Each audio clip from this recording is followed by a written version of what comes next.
This is Tim Spiker, host of the Be Worth Following podcast, and today we have a little bit of a different kind of an episode for you. One of the things that I think of about the journey that we've had here in 2022 as a podcast is that there's a number of people who've had a chance to hear our podcast this year that weren't with us at the end of 2021. And so what we want to do today is we want to throw back. We want to go back to an episode that we had on December 22nd of 2021 with Andrew Larson of Gustave A. Larson Company. This was an incredible episode about the power of actually using values to make decisions in organizations. You know, so many organizations have mission statements and values that they never use. They don't leverage them to make decisions. If you go into that organization and you say, hey, tell me what your mission is, tell me what your purpose is, tell me what your values are, nobody really knows because they don't use them in decision making. But that's not the case with Gustave A. Larson Company. As you dig into this episode, I want you to listen for an idea called the get out of jail free card that Andrew talks about. It's an amazingly simple concept that helps them stay focused as they're growing and developing their people to make sound decisions based on their values. So thank you to everybody who joined us in 2022. And now I want to take you back to the end of 2021 for this great conversation about actually applying values to lead an organization with Andrew Larson of Gustave A. Larson Company. Every single person in the company knows where we're headed. Everyone knows that we're aligned in that same direction. When we share that also with a new team member coming on, and they see that we truly live our values and we have a common purpose and everyone's aligned, they're like, I want to jump on board this train. Let's go. And it's been phenomenal in recruiting. I think it's been phenomenal in retention, but it really is living what we said we were going to in the first place with our values. Organizational values can provide a solid framework for strategic advantage, but only if the leaders are actually willing to use those values while making decisions. I'm your host, Tim Spiker, and this is the Be Worth Following podcast, a production of the People Forward Network. On this show, we talk with exceptional leaders, thinkers, and researchers about what actually drives effective leadership across the globe and over time. You just heard from Andrew Larson, the CEO of Gustave A. Larson Company, one of the top HVAC wholesalers in the United States. While Andrew inherited the company from his father, that wasn't the only thing his father left him. Andrew's father authored the concepts behind what has become the company's values. In this episode, Andrew shares how those values are actively relied upon in day-to-day decision-making and are being embedded into every aspect of the organization. You'll also hear why Andrew calls the pocket card with the values written on it the get out of jail card. Finally, you'll get a chance to hear how the company's values connect to the development of their leaders and why it's important to separate who the employee is from the role the employee plays. To start things off, let's hear a bit more about Andrew's father and the story behind the letter he wrote to the company back in 1970. Clearly for me, my father was my mentor, someone I looked up to. And so he passed away about 9 years ago. My brother and I run the business today, but he really was someone who was a deep thinker, and our values are really the foundation for our company today. And he wrote a letter to the company in 1970 with regard to all of our values, our company's philosophies and their beliefs. And we've really tried to wrap everything we do with regard to our culture and our values around his philosophies that he shared in that letter in 1970. And so as we look at our Larson values, it really allows us to live today, what he would want us to. When you think about your time working with him and for him, how would you describe the learning process for you? Was it the type of thing where you sat down and talked about things, or was it a little bit more of things were caught more than taught? I worked outside our company for almost 10 years before I came back. Thought I wanted to be a doctor and realized that it was really a great opportunity to come back to the family business. And one of his rules was to work outside the business for a minimum of 5 years to learn different management styles, different cultures, make mistakes, but most importantly, come back with something to contribute. And I recall when I came back and would meet with him, he would just listen, and he wasn't very quick to say, I think you should do this. He was always really more about listening and then saying, tell me more. Why are you thinking this way? What was your decision-making process? And really, he was a great question asker. He just wanted to understand my thought process. It's really amazing the connection points, because as you articulate what he did and you think about that simple phrase, which is frankly something that we talk about with our clients all the time. Tell me more about that. What a simple phrase that can just offer so much. And you're describing it to somebody on the other side of it. My father as well always wanted to make sure that he got across a few different philosophies, kind of like that letter from 1970. One philosophy was you never called our corporate office the headquarters, because to him, the headquarters meant the most important place of a business. And that's wherever we're face to face with a customer, not at our corporate office. So that's one example. But he also wanted to make sure we were always focused on being a learning organization. He never liked to use the word training. Again, training is what you did to someone. Learning is what you had to have inside to really get to that next place and really absorb everything. And so as we thought about our values, and we've named them our Larson values just to have everyone come up with them a little bit easier. The first one is L, and that stands for learning. And we did that because we wanted to be the learning organization that he talked about. But then we talk about kind of 3 guiding principles after each value. And our 3 after learning are curious, continuously improves, and personal development. And the first is curious. And to us, to learn, to truly learn, you've got to be curious. And curious to us as well is much more encompassing, because I want to be curious about you and getting to know you. And because this world is about relationships. Serving our customers is about relationships. We want to understand how we can be curious about serving the customer better, how we can have a process be simpler and easier so we make it easier for the customer, how we can be curious about helping with our personal development and getting better and helping to shore up our weak areas while we still focus on our strengths. One of my roles is to kind of try and live 5 to 10 years out in the future. And so as an organization, we've got to be curious about what is the future going to be like? How different is it going to be? And how do we make sure that we're changing our company so that we are being stronger and not simply being passed by? One of the things that I really appreciate as I listen to you describe how, as an organization, you approach this issue of being curious is that you really, in my observation, you really extend it significantly further than what we typically see in business writing. What I mean by that is if we do a search on HBR or anywhere else around curiosity, we'll find a number of articles that are almost all about being intellectually curious. But they don't usually talk about what you just talked about. I mean, the very first thing you said, we need to be curious about you, curious about others, and then you carry that on through even to the customer. Do you guys do anything in particular to help foster that depth of curiosity that you're describing? I'd love to say there are specific things we're focused on, but I think it's really across the board. And maybe part of it comes back to how we use our values. We do quarterly state of the company meetings. We lead with our values and our mission and our vision. So everyone's aligned in terms of where we're going. Most people say you've got to say things 3 times. We feel you've got to say it 7 to get it across, right? So we talk about our values over and over and over again. We also give all of our employees, I always have one with me, but a wallet card with our values on it. So everyone always has those with them at all times. We kind of call it our get out of jail card. And we say, let the values guide you. Be curious about this issue. Focus on what's right for the customer. Make sure it's a win-win, not a win-lose. But as long as you're making that decision, go ahead.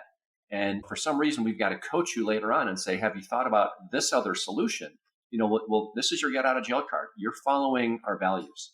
So that's one example. Also, we use the EOS process in our business, stands for Entrepreneurial Operating System.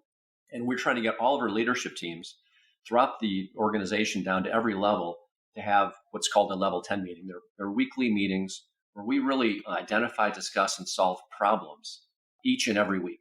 And if we can solve 3 to 6 problems per week in every leadership team across the company, we are moving the ball forward, helping us to be better and serve our customer better. And I mention that because each one of those IDS sessions is what it's called, to identify, again, discuss, and solve those issues, is really about curiosity.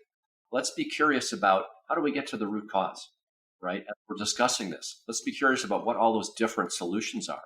And then let's make sure we truly are solving this so we can move on to the next issue. It's interesting as you talk about EOS, and there are any number of other things that would be similar in the marketplace where if you boil some of these things down to their core, they are at a certain level attempting with structure to drive assumption out of the process, which is to say to engage in curiosity at every level. But it has to be done if it's going to be effective. In my opinion, it's got to be done with a heart that is also curious. Kind of going through the motions of EOS or anything else, if I'm not genuinely curious about it, it will not produce as quality of a result. So you're talking about learning is a value of our company, and being curious is essential to that value. And so you're instilling this heart and perspective, and then you lay on top of it the structure of EOS, which gives people an avenue to exercise that. To me, you're essentially combining the who and the what of leadership together to be effective. And it sounds like it's been an effective tool for you over the years. Very much, because it really is kind of a loop. To be a learning organization, you've got to be curious. And as you're curious, that allows you to learn. And then you become curious about something else. And it's just this constant cycle, which feeds on itself in a really positive way. We've talked about the values a little bit. Just for everybody's edification here, could you go ahead and list all of them so people can have a broader picture of what the Larson values are? Yeah, sure. Our Larson values, we've taken liberties with the last couple, but they really kind of spell out Larson. And the first one is learning. We talked about that. The second one is attitude. The third is results. The fourth is service. And then for the O, we use the second letter for collaboration. And for the last one, we used the N for integrity. I'm going to say something that might sound funny, but I love that you took liberties with the letters at the end. And I'll tell you why. I've always been a little bit suspicious when the key to whatever it is we're talking about just happens to be spelled by whatever it is we're talking about. So we know when all the keys to having a great culture just happen to spell CULTURE, I get a little suspicious. I'm like, really? Did it just happen? We did try and fit them into Larson, but that wouldn't work. And we're like, these are just too important for collaboration and integrity. Well, I love that. And as subtle as that might seem, from me, a guy who is passionate about leadership, I actually take a cue from that, because maybe foreign concept to you because of how you think, but I run into a lot of organizations who would have been more concerned with its spelling Larson than having it be accurate. So I really love that you took some liberties with it. Attitudes is the second one there. And I know from some previous dialogue you and I have had that you've talked about one of the aspects of attitude being humble, and that's something that's important to you as an organization. Can you talk a little bit more about what humility means to you and how you hope that it shows up in the organization? Yeah, well, first, the value is attitude, and how we display that are those three, guiding principles. One is to be positive, and then humble, and then friendly. Let me talk about the other ones for a quick sec too. My father always wanted to make sure that we were friendly. That again, it goes based on back to that relationship. You're treating someone else as a person, as a human being with dignity. She talked about in his letter from 1970, not simply an object. Positive. We had a board meeting yesterday that I was at, and we went to visit one of our store teams, and we've got, probably 5 new team members. And a few were there that were presenting to our board in terms of what we're focused on. And the leader that was finished presenting said, I hope you noticed one thing. And that was that all these team members, when they were out of the room, had boundless enthusiasm. They were so positive. And I wish we had that in every location. We're not there yet, but it was so wonderful to see, and for the board members to see, because that truly is infectious when you get that kind of a culture in a location. And that's our challenge, which is when we have 50 locations, how do we get our culture in each and every location? And that's why talking about our values, hiring, coaching based on them is so important. And we have interview questions that are based on understanding how someone lives our values. And we talk about it in advance because that's how we want them to act and to live. So it's really important.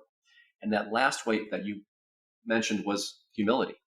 And for us to have the attitude, we want people to be humble.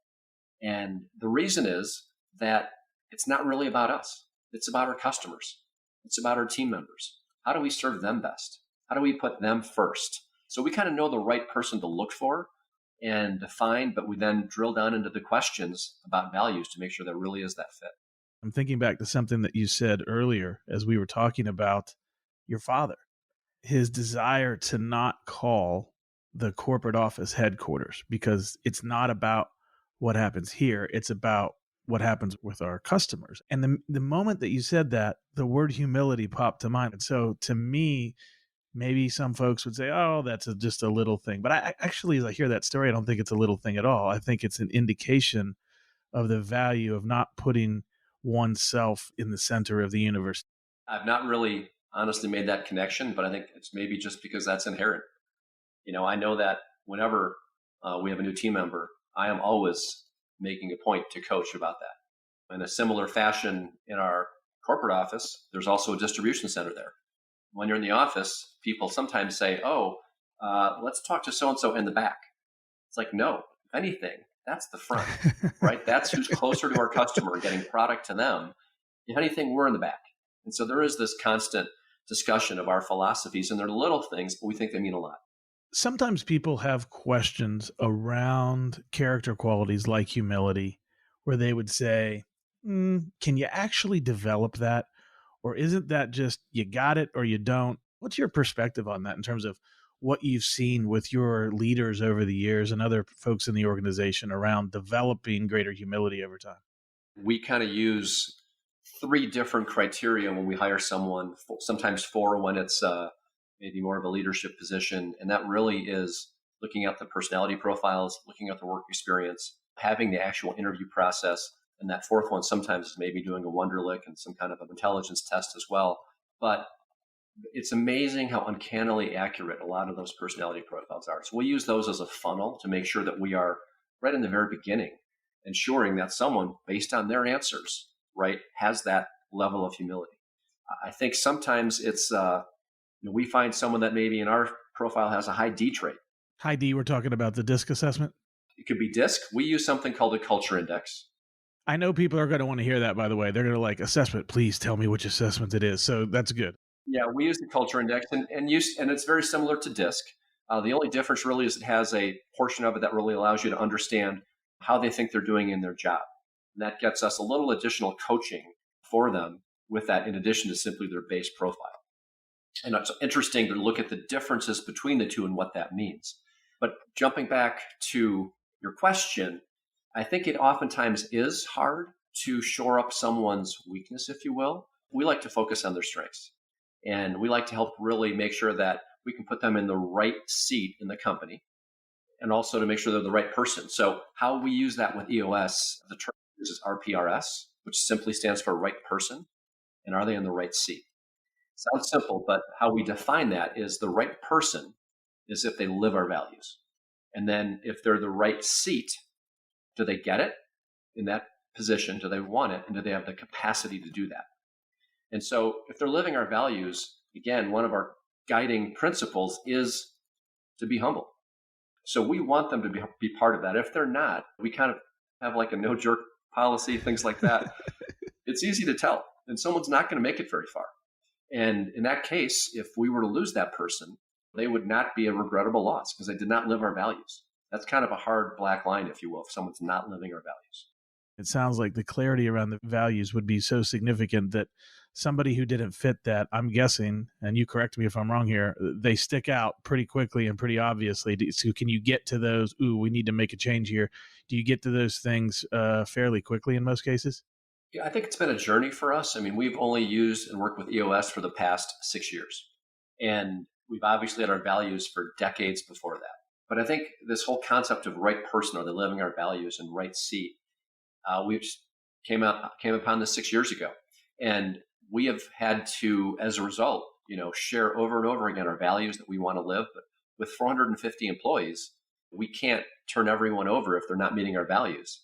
And so we've had to go through over the past 6 years and make sure everyone on the team understands this. As you said before, is it part of their base personality, or can we coach them to make sure that they're living these values? And if they can't, then they would be dehired. We'd release them to find their happiness elsewhere. think Disney said that. But we, as an example, in our Western region, just last year, we had a conversation with one of our managers saying, we only have one person who's not the right person, lives our values, but not in the right seat. Everyone else is an RPRS, which is phenomenal. It's like, wow. And so we've had a lot of hard work to get to that place. We've had to be proactive in terms of coaching teammates and team members. And if they're not right, coaching them out, if you will.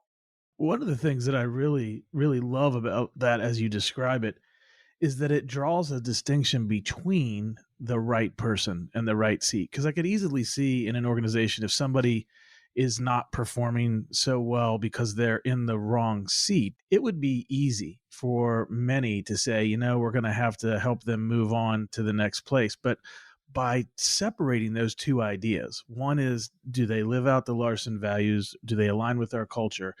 It creates, I would think, a much more sophisticated evaluation process to say, hold on. They are the right person. Let's see if we can find the right seat for them. But I love the separation. I'm just imagining the conversations that would create internally when you're looking at if somebody isn't performing so well. Yesterday at the board meeting, when we had that one manager telling us about those new team members, he used to be a sales manager. He's now moved to the inside sales team to something called a customer experience manager. And with our board, he actually brought up from his coaching, he goes, it was a right seat issue. And I moved and I'm so much happier in this seat that we found this for me. And everyone knew what that meant. The board knew what that meant, but it came from him as well. And so this wasn't a negative thing. He found a better place where he is thriving in the company as a result. So it's been phenomenal. And he lived the values both ways. So yes, it's worked out super well. And that comes back to our coaching. And we're very blessed to have our implementer with EOS. His name is Rene Boer. I mentioned his name because he wrote a book, How to Be a Great Boss. And, we always like to say that people don't leave companies, they leave bosses. How do we help have great bosses across the company? We just had a meeting, maybe a month ago with our next 50 level bosses, helping to help them understand how we can be better at coaching, how we can be better at developing our teammates. But it was super important because a big part of that is for our coaching, we have our annual performance review. We've tried to slim it down. They really are focusing on, do they live our values? Do they get it, want it, have the capacity to do it? And then a personal development plan, if you will. And also, how do they do on their goals for the year? But when we go to quarterly coaching, we don't even take notes. We just meet with each team member, and there's really kind of two basic concepts. So the two questions are really, how is it going and how can we help you? I mean, super complex there, Andrew. No, I say that. It is simple. I say that jokingly. Obviously, part of how are you doing gets into how are your rocks doing for that quarter as well. But it really is, how do we support you? How do we clear obstacles? How do we help you be successful? That's what it's really about. When you think about simple and effective questions like, how are things going and how can we help? Great educations from Harvard and other institutions where you get your MBAs and there's not a lot of classes, I think, that are sitting down saying, okay, if you just ask these two questions every quarter and have a sincere conversation that's transparent about these two things, it can help you have a very effective organization. And yet that's what I'm hearing from you. And I have no problem believing that contributes in a significant way. One of the things I want to come back to here, and you've mentioned it a number of times, but I want to come back to it because I find it, as you describe it, to be a very rare quality, which is you keep coming back to the values, the values, the values, the values. We use the values. We use them repeatedly. And my experience with many organizations is that they have kind of a process that they'll go through to either adopt or clarify their values, and they'll write them all down, and then they'll put them in a drawer, and then they'll forget about them. and they don't use them. What I hear over and over and over again in our conversation today is that Gustave A. Larson really, really uses their values every single day in a multitude of ways. A, am I hearing that correctly? And B, how did you get there? Because my observation is that's incredibly rare. We've probably been guilty historically, right? We've had our values that we took from my grandfather Gus, from my father Carl. They've been in every one of our branches. We've, had a session historically to bring them out and to say, here are our values, and they're consistent with the past, so they're awesome, and let's live them. But I think we were guilty of leaving it there, right? And really, in the past 6 years since we've had EOS, we have recognized and realized that, yeah, those have been our values. But again, we didn't have all those right people throughout the organization that were living our values. Today, it's very different. We are focused on customer experience. We're focused on creating that win-win relationship with the customer. And because of EOS and maybe learning the value of talking about things 7 times versus 3, and having now state of the company quarterly meetings, every opportunity we get, we talk about our values. And we have seen the benefits. Before EOS, we may have had 10 different initiatives to do, and we got them only all done half well. And EOS has allowed us to really prioritize those to the top ones so we can focus on execution. And I mention that because in EOS, we've got 2 pages of something we call the VTO, which is the Vision Traction Organizer. But the simple point is it allows us to have our mission, our vision, our purpose, our 10-year target, our values, our goals, all on 2 pages that we share at every quarterly meeting, our quarterly state of the company meeting. We share in our newsletters. The simple point is every single person in the company knows where we're headed. Everyone knows that we're aligned in that same direction. When we share that also with a new team member coming on, and they see that we truly live our values and we have a common purpose and everyone's aligned, they're like, I want to jump on board this train. Let's go. And it's been phenomenal in recruiting. I think it's been phenomenal in retention, but it really is living what we said we were going to in the first place with our values. As you talk about those benefits, and I appreciate the transparency around, as we look back, maybe we didn't leverage the values as much as we could. Are there any specifics that you would dig into and say, because we have improved living by our values very intentionally, is there anything in particular that jumps out at you that you would say that is markedly different because we're doing this better now? That's a good question. I think that for us, under a value of results, we have been very focused. And real quick, our 3 guiding principles there are to be self-motivated, right? It's got to come from within.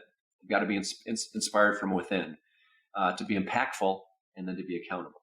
And similarly, as I mentioned before, if we had 10 initiatives, a decade ago, we were only getting them all half done well. Now we're getting our top 3 done that make the biggest impact in the business, executing on those and driving results. It's a whole different world today. We're having record results, record profits. It's been a phenomenal experience, but it's because of our team members. That's what it all comes back to. And we have had an initiative to drive accountability internally called 100% responsibility, no excuses. And we've been searching to find ways to say, how do we help everyone make sure that they're operating, if we call it in the red, to be positive and optimistic, to initiate things, to have a can-do positive attitude, to listen, to be constructive and collaborative. And we've given everyone kind of a red-black continuum in the company to help make sure they're living in the red and being focused on 100% responsibility. We came across the book Leadership and Self-Deception. And I mention this because we were searching for how can we help our team members be more accountable. And going through our 100% responsibility, no excuses initiative, I think was a little complex. And coming back to leadership and self-deception, it's really come back to be a little more of a simple, elegant initiative. And that really has been when someone is thinking about themselves and that they need to have the self-awareness in that moment, which is very difficult though, but to simply change that narrative and say, how can I help others on my team? How can I help a customer? And that simple flip allows that person to really drive accountability with themselves, with the organization. And it's a much more simple, elegant solution. So we're really very focused on how that helps us on the accountability side and really helps drive our results as well. And I think that's something that today has come about because of EOS, because of our curiosity for learning how we can be more accountable and how we can get better across the company. And that's driving results and performance today for us because of living our values.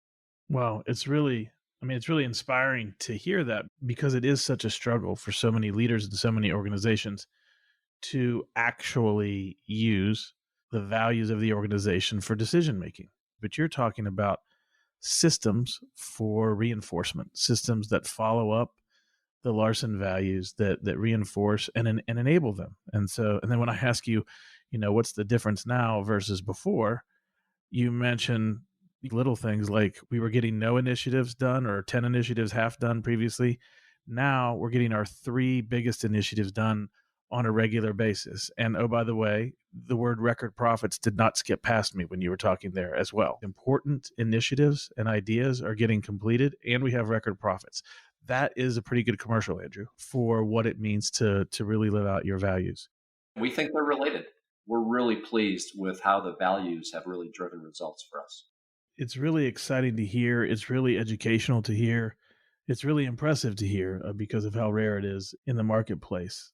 One way I think it might be good for us to kind of begin to wrap up here is imagine you have new leaders, new potential leaders, new folks coming into the organization, and you see somebody that you would say, this is a high potential person.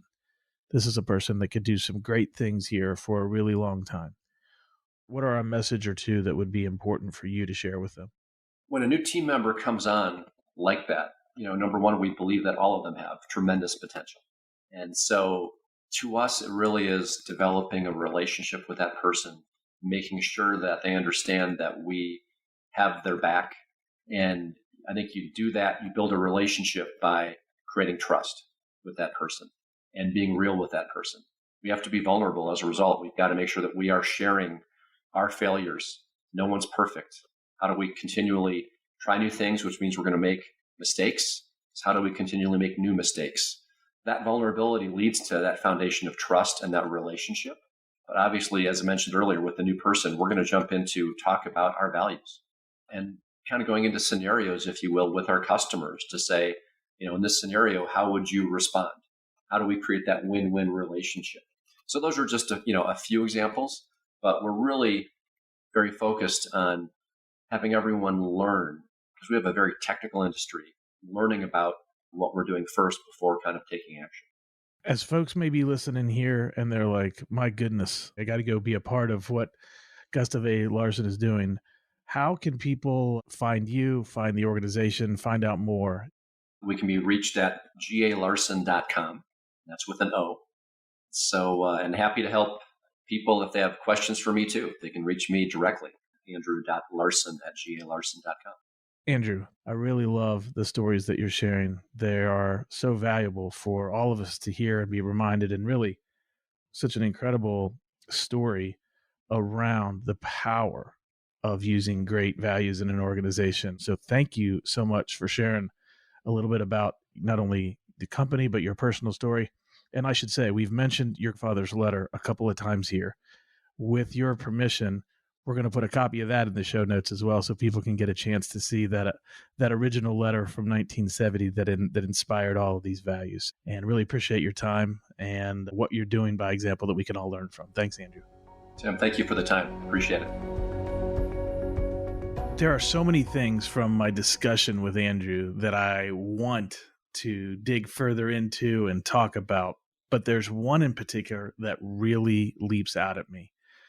I mentioned as we talked through it that Gustave A. Larson Company, really unlike almost any other company that I've had a chance to talk with somebody about or be a part of, their application of their values, using their values for day-to-day decision-making is really extraordinary. And you heard, as Andrew talked about, what is it getting for the company? Well, we just happen to be completing our major initiatives and having record profits. That's what they're seeing. But there's a part of the story there that just really leaps out at me. I want to tell the story about Gustave A. Larson Company by sharing a story about baseball. So imagine that you've got 2 baseball players, and you've got player 1 who is a capable player, very talented, but not yet fully what he's capable of being. And you've got player 2 who has the same physical gifts and physical capabilities, but not quite as good of an attitude, not quite as hard of a worker. And so let's say that player 1 who is the harder worker with the more positive attitude, let's say that both that player and the second player, they hire a hitting coach to help them get better. And the hitting coach is really knowledgeable, teaches baseball in an engaging way. And he starts to do private lessons separately with each kid. And player one, the really, really hardworking, enthusiastic person, goes away from those lessons and goes home and practices on his own. Player two, who's physically as capable as player one, doesn't have quite as much fire, quite as positive an attitude, not quite as hardworking, does some of the work at home, but not as much as player one. And so they repeat this over time, over the course of a year. You get to the end of that year, and these two baseball players of equal talent, one of them is batting 450, which for those of you that aren't baseball fans, that's a really high average. So clearly I'm talking about youth baseball, not the major leagues here. But one of them's batting 450 and the other one's batting 300. Now, 300 is still a very good batting average, but for you math majors out here, 450 is 50% higher. We can see that. And if I say to anybody listening to this, what's the difference between the two? You're going to say the difference between the two is the attitude and the energy and the effort of player one versus player two. And you would be right. And here's why I share this analogy related to what Andrew shared with us. The hitting coach in this story is equivalent to the application system. In this case, for Gustave A. Larson Company, it's EOS. There's a great system that is at work that can help anybody who utilizes the system get better. But what ultimately was the driver of the 50% better result in our baseball story? It was the core of who that baseball player was. The reason I share that with regard to Gustave A. Larson Company is EOS is an incredibly effective tool that so many people swear by. But one of the things that I heard that makes Gustave A. Larson Company so unique, and that is helping them do things like fulfilling our three major initiatives and recording record profits, is they are the equivalent of that first baseball player. When you look at their values, when you look at learning, attitude, results, service, collaboration, integrity, and when you hear Andrew talk about what it looks like when they fully apply being curious, what it looks like to be humble in what they're doing. And oh, by the way, those two ideas are not just important cultural ideas, they're very critical to effective leadership. So talking just a little bit more about curious and humble, it's really interesting to note that curious and humble, that's about who people are.